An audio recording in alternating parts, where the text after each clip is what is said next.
enjoyed teaching hundreds of people how to ride quad bikes, and then taught myself how to ride a bike after doing a learner course, and I just fell in love with it. Always had an interest in bikes, but I struggled finding that real basic knowledge, so I figured having another person trying to help get that information out there wouldn't be a bad thing. So hopefully you're finding it useful. And then you got people like Moto Jitsu who take things to a way higher level, lots of levels above what I'm doing, and I appreciate all the videos and all that content that he's put out and continues to put out, because it's super helpful and useful, and in my opinion important. So like I was saying, you want to do that practice. It's a good idea to do it before and after you do your course or your test, and either way you look at it, you know, if you want to get better at something, pretty much you got to practice. Probably wouldn't say that practice makes perfect. It's more like good practice makes for good progress kind of thing. I do believe spending time on the bike does improve things, does make you get better, but I also believe that if you do kind of targeted practice and training in specific areas, you're really going to improve in those as well. And it's also on and off the bike, I would argue. So obviously on the bike, you know what that is. That's kind of doing your braking, your U-turns, changing gear, spatial awareness, getting used to the speed, getting used to your bike, all that kind of stuff. I'm thinking, okay, what next? I should probably practice stopping. You know, I'd just find something like a shadow on the ground like this. I'd probably be in first, make it easy for myself. So I'd find a shadow on the ground. I'm like, oh, okay, I got to stop in that shadow. There we go. A bit freaky at first.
And then you've also got stuff like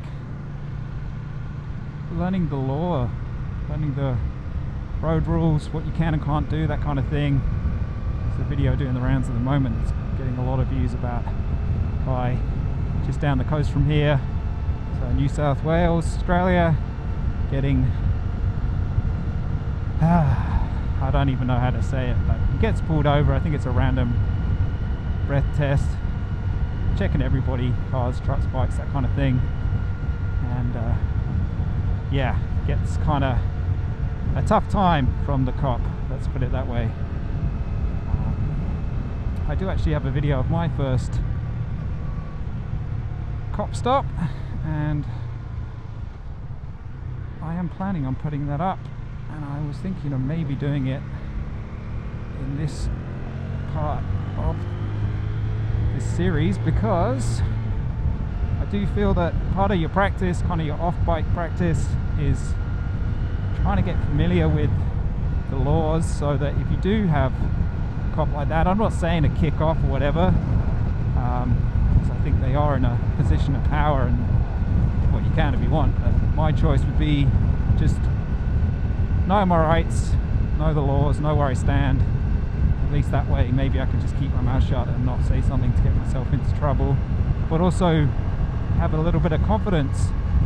Hey, I'm not saying I'm a tough guy or anything, or like when I got pulled over I was nervous, I didn't know what was going on. First time I got pulled over in a car, still when I get pulled over in the car I'm like, how is this gonna go? You know what I mean? I'm not saying I'm gonna get shot or anything, but I don't want to get tasered. It's my idea of a good time, but I'm not saying that. I'm just saying you just don't know, do you? You know, we're all humans. They might be having a bad day. I don't know. They might ping me for something, whether I've done it or not. That's up to them.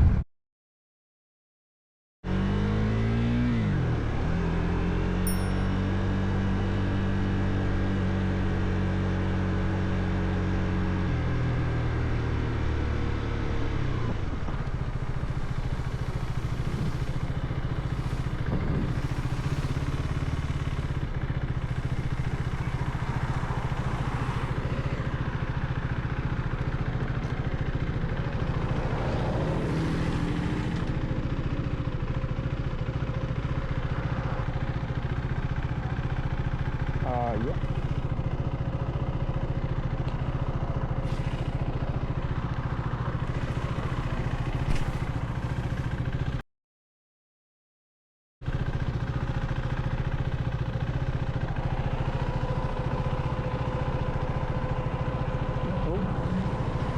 Sorry.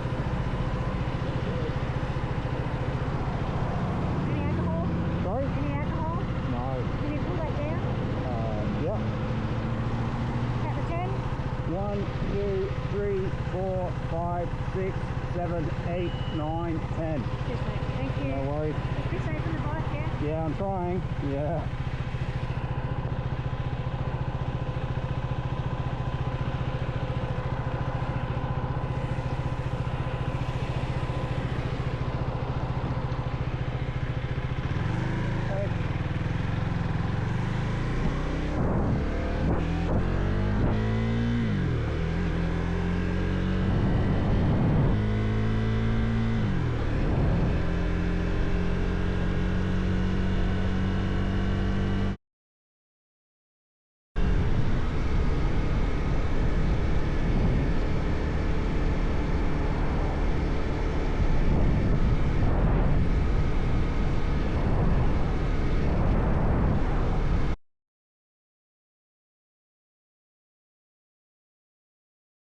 But I'm just saying that confidence of being self-assured that you're confident you haven't done anything wrong, okay? Hopefully that's not misplaced confidence, but at least then you can try and be relaxed in that situation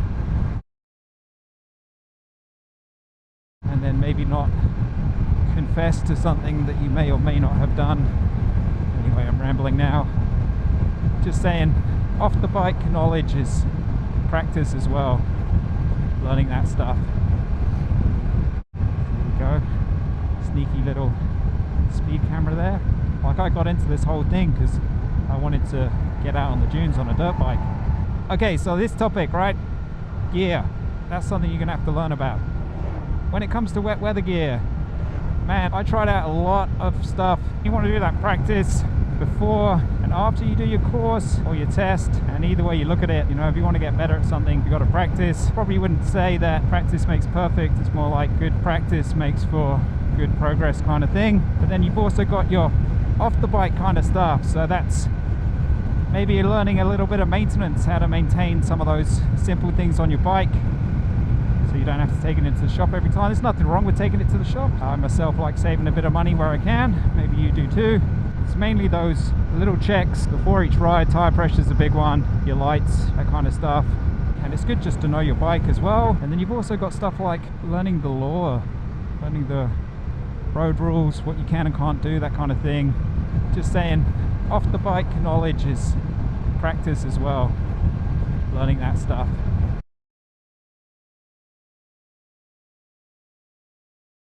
There we go. Sneaky little speed camera there, but I can't even go above 90 at the moment because I'm on my P's. Not for long. I'm almost off them.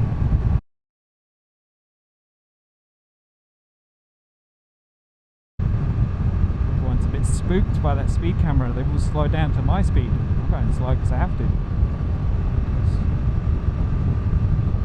Flustered. That kind of comes back to that knowing the law. It's like it's 100 along here. The cops on the side doing the speed check, and if you're going over that, they'll ping you, but you can do 95, 99.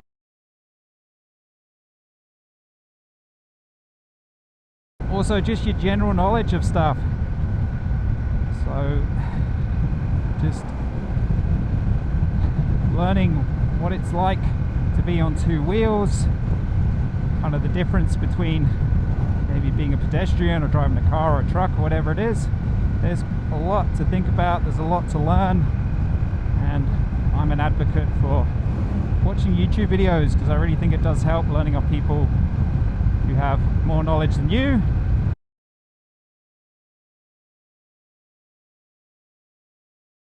So another thing is, good practice would be trying to ride different bikes if you can.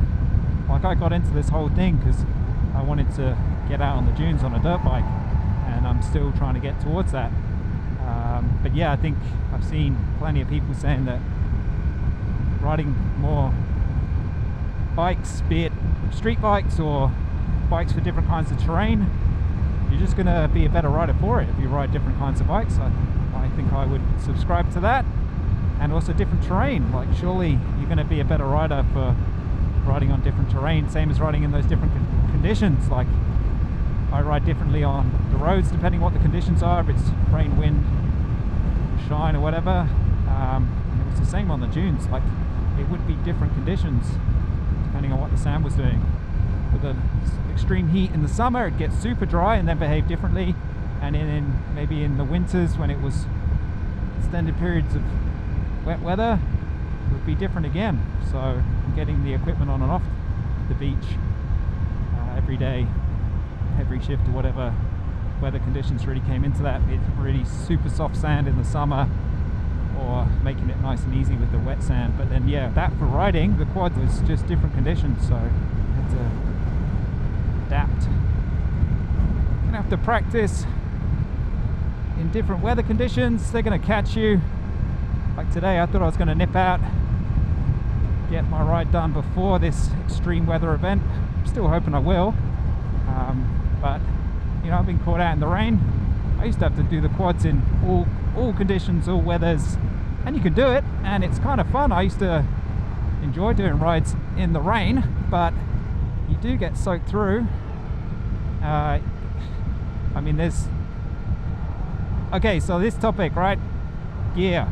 That's something you're going to have to learn about off the bike practice, let's call it that, or training, whatever. When it comes to wet weather gear, man, I tried out a lot of stuff, a lot of gear that was labeled as wet weather gear, and out on those dunes you were exposed into elements. We're doing it all year round. We're doing, like, you know, 35 in the summer, I don't know what that is in American, I don't know, 100 or something, and then in the winter, you know, you're getting temps here, which for us is pretty cold, of kind of 20, tops of 20 in the day, 18 if you're unlucky. So yeah, you got that kind of trying to keep warm side of things, trying to keep dry, and there's a lot of stuff that says it's, you know, waterproof, and tell you it is not. And sometimes, again, coming back to that budget side of things, you're maybe looking to save a bit of money, maybe you can't afford the stuff or whatever, but for me it's like I'm having to pay for quality stuff. I just don't like it when you buy stuff and it doesn't do what it says. Like waterproof gloves that after 10 minutes they're soaked through to your hands and your hands are freezing, so you're like, you know what, I'm literally wringing the water out of these, it's not worth wearing them, you know?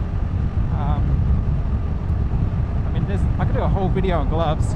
I found that out as well on the dunes when I first started. I didn't wear gloves, and then I looked like I was wearing gloves because my hands went so brown that people thought, are you wearing gloves? No, wait, it's just you got these funny brown hands compared to your white arms. So don't get me wrong, I don't have anything against brown hands, but when the fashion police are pulling you over for a mismatch, then yeah.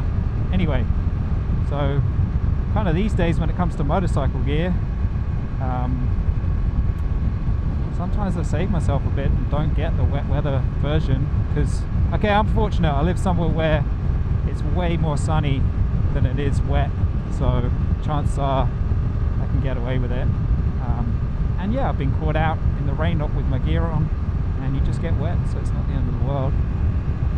In the beginning, you're learning to ride a bike. You've made that decision, you want to learn how to ride, and you want to know how to do that.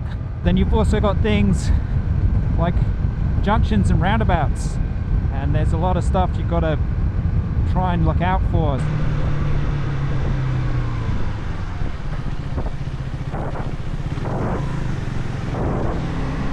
So we're now on to why practice.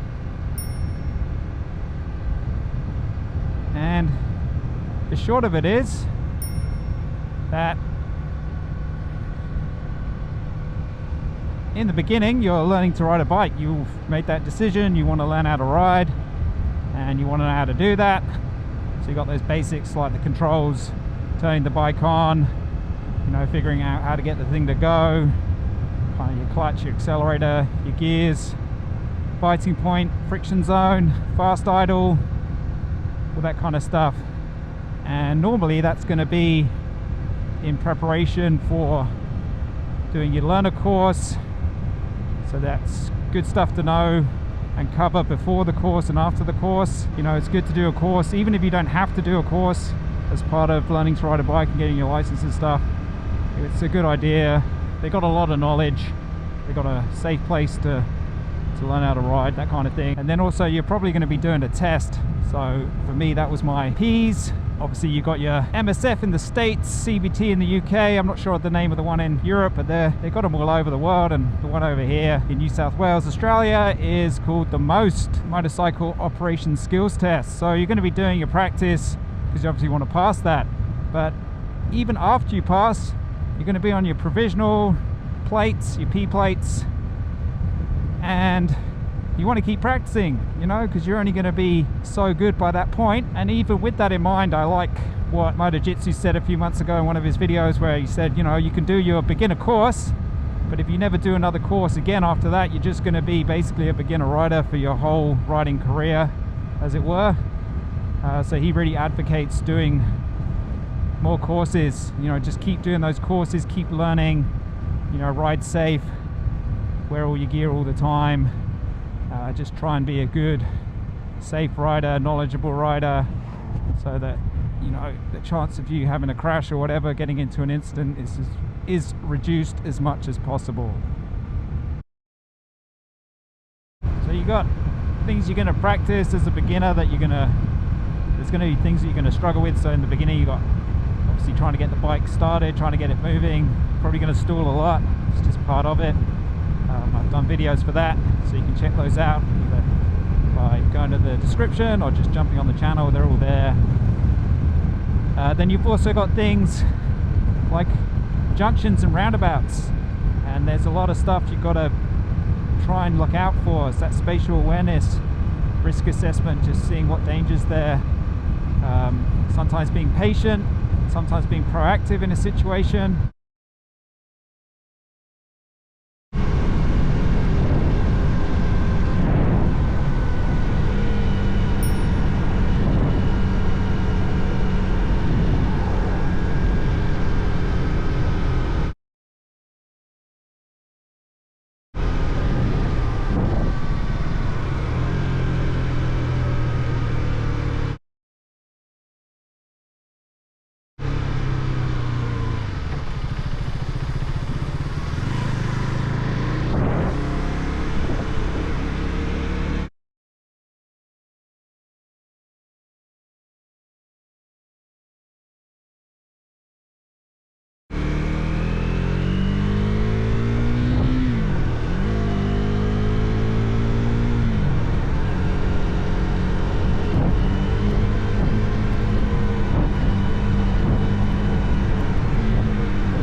that situation with the bus a few minutes back.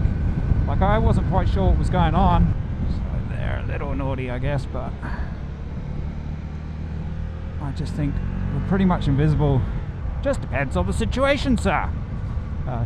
Just depends on the situation, and you as a motorcycle rider, you got to assess that stuff. And I'm not saying I'm going to teach you everything there is to know, because I'm just doing the real basic stuff. That's my little niche that I've decided to tuck into. I'm passionate about it. I enjoyed teaching hundreds of people how to ride quad bikes, and then taught myself how to ride a bike after doing a learner course, and I just fell in love with it. Always had an interest in bikes, so hopefully you're finding it useful. So it's good to practice before and after you do your course or your test, or both. You know, the statistics are pretty sobering, so whatever we can do.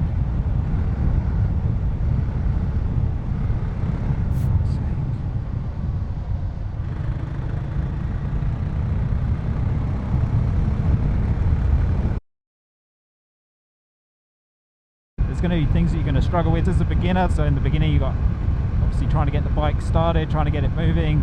Probably going to stall a lot. It's just part of it. I've done videos for that, so you can check those out either by going to the description or just jumping on the channel. They're all there. Then you've also got things like junctions and roundabouts, and there's a lot of stuff you've got to try and look out for. It's that spatial awareness, risk assessment, just seeing what dangers there.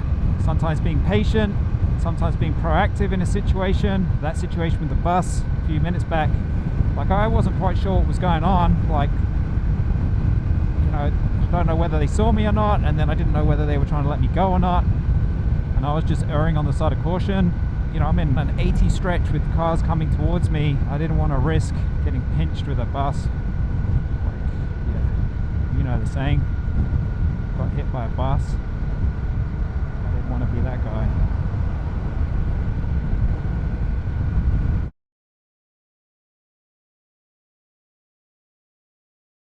So we're coming up to this roundabout here. It's always a tricky one, this one, because people are cutting across. Let's get to Salamander Bay and Soldiers Point. And I've also got the people up behind me who have been cruising along at 80, so might have gotten used to cruising along. I've gotten lucky this time, fairly quiet. Still concerned about people up the back of me. And then we've got some roadworks here, and I'm switching lanes because that's turn off. So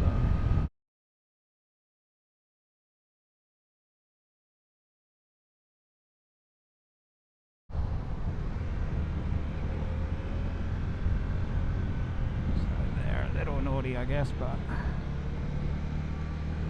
I just think we're pretty much invisible, even though I'm on a bright orange bike and I'm wearing a top that's got stripes and colours and white and all sorts. People still don't necessarily see you, and you got to make those decisions. You got to decide, right, am I being proactive here, am I being passive here, what?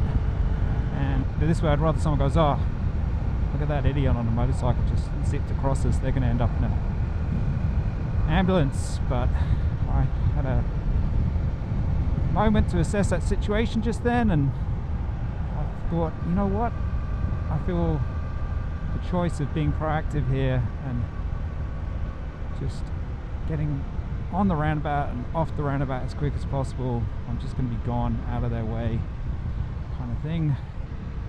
Just depends on the situation. Just depends on the situation, sir. Just depends on the situation, and you as a motorcycle rider, you got to assess that stuff. And they do over here on your test for your P's on your most, they do take you out into rush hour traffic, well, maybe not rush hour traffic, but they do take you out into daytime traffic, busy heavy traffic with all the trucks and stuff on some roads that where you have to do 80, and they just want to check that you are not going to be a danger, I guess, to yourself and others, and that you can handle that traffic.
Crow. Taxi.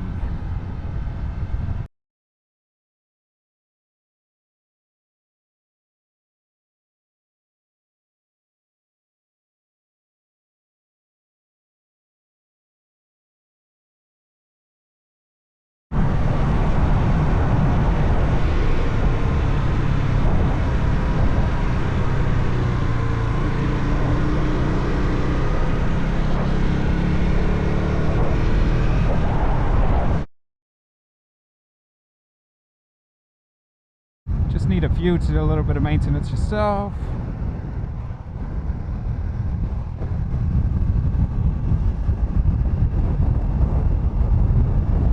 Whew.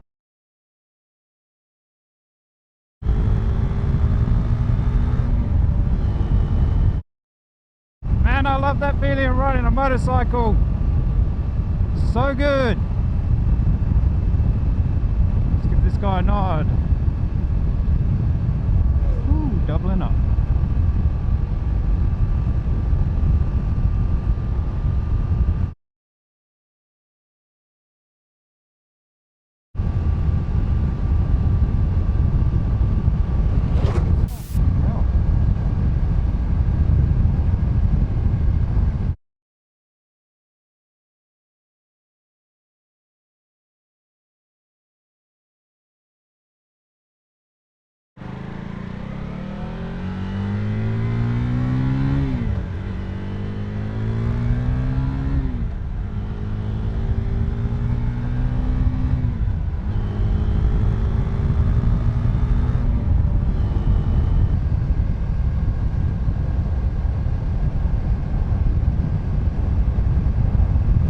It wasn't until I was looking at the footage later, a while later, that I realised I actually kicked one of the...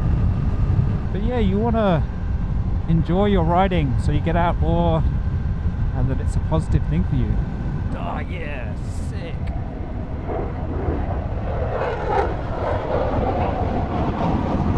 Just even recently, I went in to another servo, the one on this loop, and you know, I fuel up there most times because it's convenient, because it's on the way back, it's the middle of the ride, that kind of thing. And this old boy's like wandering into the spot that I'm about to pull up in, and that's okay, he's got the right to do it, I guess. And then he's like looking at me like, what are you doing, boy? And it's like, what? And he's putting a watering can back, and I say, oh sorry bro, like I didn't mean to cut you up or whatever. And then his passenger in the car's looking at me like I'm a hoot, and then he totters off, I guess, to go pay for his fuel. And that kind of threw me a bit, and then I walked in, there was no one behind the till, no one behind the counter, and I was like, what is going on? And then I clocked that the person was stocking the chocolates right in front of me, and I was a bit like, okay. So I kind of made a bit of a rustling noise, or coughed or whatever, made a bit more noise. Oh yeah, be with you in a minute, just busy chatting the old mate here and stocking the chocolates. So I just kind of chilled, like, okay. And eventually they decide that they were going to go back round and I could pay, and I did. And that kind of all threw me a bit, and then I get back to the bike, and as I was throwing my leg over to get on, I clicked something, I made a bit of a noise, and I was like, oh, probably kicked the Bowser or whatever. And it wasn't until I was looking at the footage later, a while later, that I realised I actually kicked one of the I don't even know what to call it. The hoses, the gun, whatever, petrol pump nozzle thing, out of its holder, and it was on the floor, but I didn't even notice, and I was so like embarrassed and nervous or whatever that I just wanted to get the hell out of there, that I didn't even look back and check if something had happened. Obviously if I'd known, I would have then got off and put it back on. I've gone to fuel up the bike or cars or whatever in the past, and I've noticed that the gun or whatever it's called is on the floor, and I picked it up and put it back on, so hopefully someone did that pretty soon after that. But you get nervous, and it happens, and it will happen probably. I know some people say that you shouldn't be watching videos, or you should just know how to ride a bike. Well, I just think that's unrealistic for the average person. Maybe there are super people out there who are just gifted, and they fly out of the womb straight onto a dirt bike or a racing bike or whatever it is, Harley Davidson, and they're just doing wheelies down the driveway. It's 0 years old. I don't know. Anyway. Ramble. But you want to enjoy yourself. I think I said this in another video pretty much at this point on the ride. You know, I think it was the which bike to choose as a beginner, that video. And it's just, you've got to enjoy yourself. Like, you want to enjoy riding, and that's a massive part of it. If you don't enjoy it, despite the nerves and the anxiety and all that stuff, because you do have to just try and come to terms with that. And when I say get over it, I don't just mean get over it, bro. I mean, like, you know, today I had nerves before the ride. I was looking at all the weather warnings, and biblical rain is coming. It's going to be, you know, 70 mil in an hour, and it's going to be flooding and all this kind of stuff. And I wanted to get out for a ride because I didn't think I was going to be able today, because I had stuff booked in and then someone cancelled on me, and I was like, well, okay, cool, I'm going to take that opportunity while the sun's shining. But look at it, it's rolling in from the north, and it is going to hit soon. But okay, I had those nerves of pre-ride nerves or jitters or whatever, and I don't think that's a bad thing. They weren't, you know, I think some of that's healthy, like I said before. Anyway, you've got to enjoy your riding so that you do it more, or you get a good feeling from doing it. You get that, you know, release of chemicals, endorphins and all the other ones that make you feel good. And you know, the more you ride, the more you're going to enjoy it. Maybe just, I enjoyed it from the first moment. I enjoyed my hours. I loved that course. I knew that something that I wanted to do for years, and I was finally starting out doing, I knew that I was loving it. So yeah, but you want to stay safe, you want to ride smart, all that kind of stuff. So, but yeah, you want to enjoy your riding so you get out more, and that it's a positive thing for you. I don't know, or maybe you enjoy the opposite, and hey, if that's your thing, cool. But yeah, I have the luxury of being essentially a fair weather rider, because it's nice weather most of the time, fair weather. And yeah, on days like today, you do have like a massive weather event coming our way. But I've ridden in other conditions and I can do it. I just prefer not to do it, because I can just wait till the next day or a couple of days and ride when it's sunny and warm and that kind of thing, because that's how it is most of the time around here. And I give a nod to all those riders around the world who ride in maybe what would be considered less than ideal conditions, but they're probably better riders for it. I would argue most definitely better riders for it. And you know, you want to enjoy it. So if you enjoy riding in dry conditions, and you get a lot of those and you can, great. If you enjoy riding in wet conditions, you get a lot of that, great. And vice versa, if those conditions don't come along very often but you still enjoy it, that's good as well. So, oh, sick.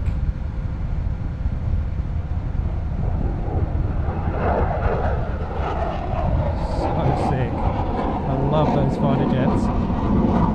So cool. Normally come in twos, so fingers crossed. Buzzed. Oh yeah, sick.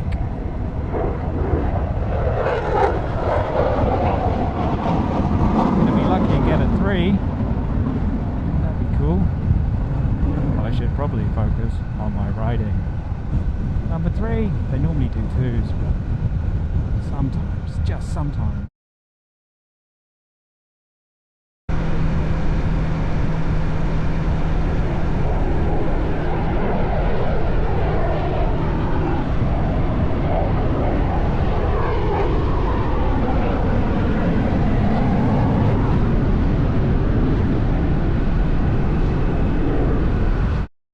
I got buzzed right here once taking some customers to the dunes, and like this Irish guy lost his mind. He thought it was the best thing ever. It was so loud, like it was perfect timing, because you're at the end of the runway here, and it was like taking off with its afterburners. You can see all the plane spotters parked up over there. Man, it's sick living near an airbase. So cool. Anyway, I should probably focus on my riding. That's an impression of someone doing an impression of me.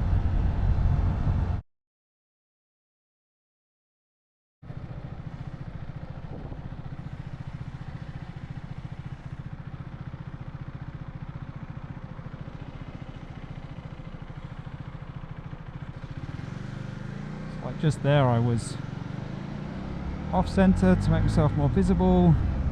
I wasn't too close to the beamer in front to give me room either side to escape. I was checking my mirrors to make sure that the heavy load behind us, or it could be someone on their phone or whatever, you don't want to get rear-ended.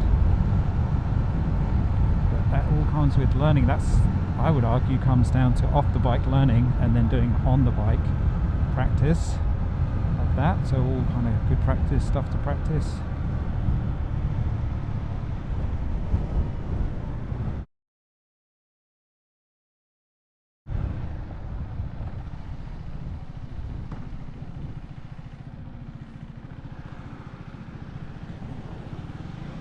Come on, you can do it, buddy. You can do it.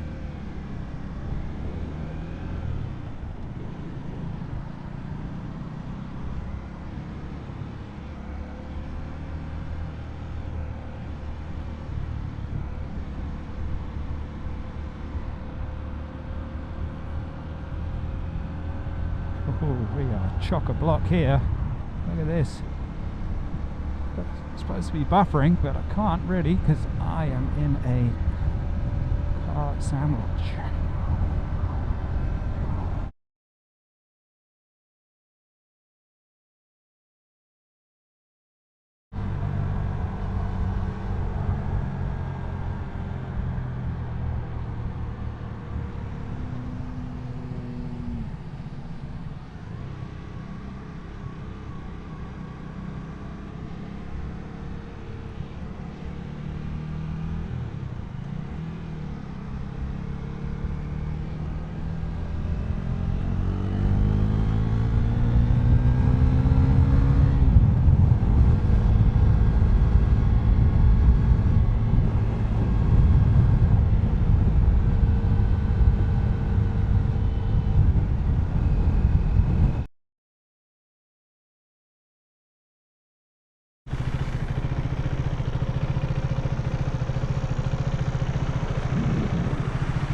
Sorry, buddy.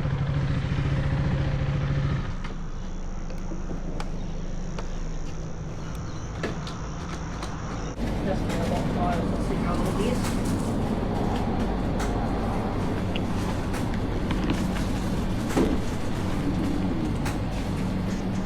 Yeah, you got tires in Johnson's fake tires. Where are they from? They're from Newcastle. They've been around for about 30 years. So they know what they're doing.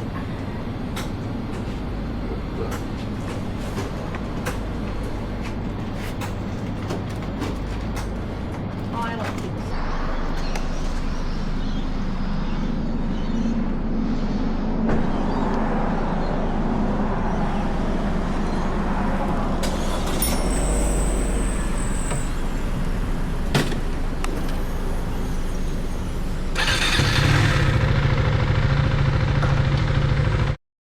I do believe that just spending on the time on the bike, I do believe spending time on the bike does